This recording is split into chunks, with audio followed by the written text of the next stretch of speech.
Dreams. Dreams are really important. I thought about this the other day. I've got a story to tell you. My son's not going to be over enamoured with the fact that I'm telling you this story, but I don't think he's going to care too much. So back in 2020, you know what happened in 2020, and we were all locked down, but we were allowed in our gardens and stuff here in the UK. So because my son was 16 at the time, and we spent a lot of time at home, so my husband decided that he was going to learn to ride a unicycle in the garden with my son. They were both going to do it. They were both going to learn to ride the unicycle. And they'd been out there they fell off a million times, especially my son. He fell off hundreds of times. Anyway, the next day he was complaining of his coccyx. It really hurt, and we were just laughing at him because we knew that it was like the first time I went skiing. I had the same thing for 3 weeks. I couldn't sit down properly. My coccyx was killing me. And he was saying, but this really hurts, but this really hurts. We were saying, stop being such a baby. Like, it was really unusual for our son to complain about pain because he has autism and he doesn't feel pain in the same way as we do. So whenever he says he's in pain, for me, it's usually a red flag. But because I knew he'd been learning to ride the unicycle, and I remember the pain of a bruised coccyx, we just kept laughing at him.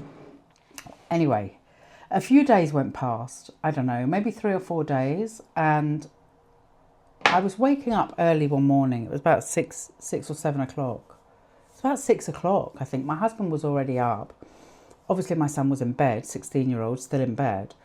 And I was waking up and I was dreaming. I was waking up out of a dream. And in my dream, I was having a dream that we were at the hospital in A&E and that my son had an infection in his coccyx.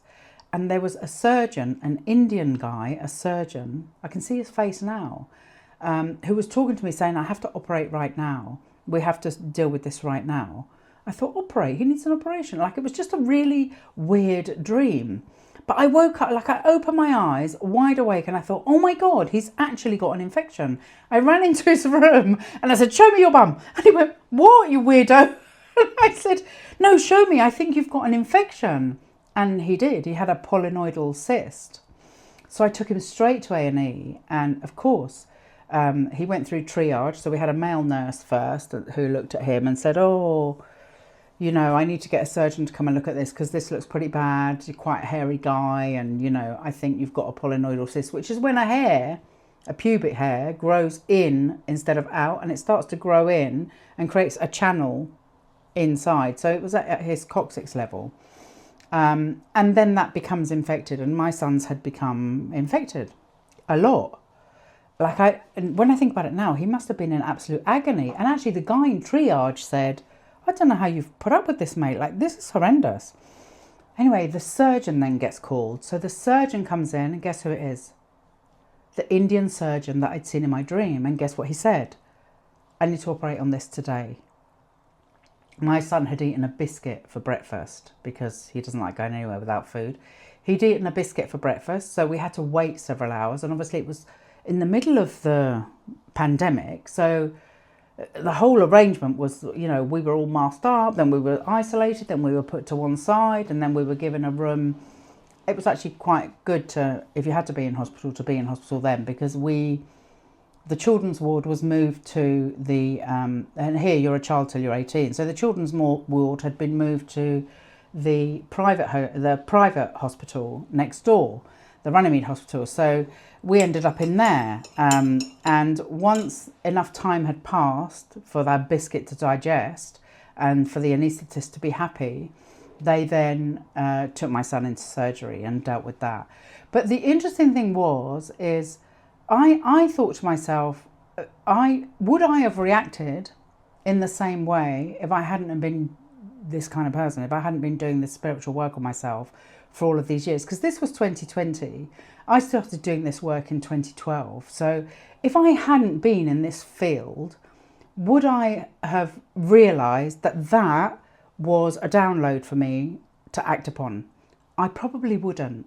I probably would have thought, oh, it's just a weird dream, and ignored it. So the whole purpose of this video is to say to you, don't ignore your dreams, especially when they're weird or vivid like that. Because a dream A sleep is a meditation and a dream is a download. So you're receiving information from the field that is vital for you to know. It's important that you know it. You wouldn't receive it otherwise. So my message here is never ignore a dream.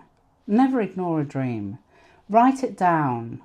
If you don't understand it in the moment, I mean, I understood it straight away, but I'm always receiving information. I live quite a connected life. I meditate and I connect a lot. I keep my frequency high. So I live quite a connected life and I receive loads of information all of the time. And in fact, if you do the work, so will you. But even if you don't live a connected life, don't ignore a dream. If you don't know what it is in the moment, write it down. It will start to make sense to you. It absolutely will. That was the point of this video.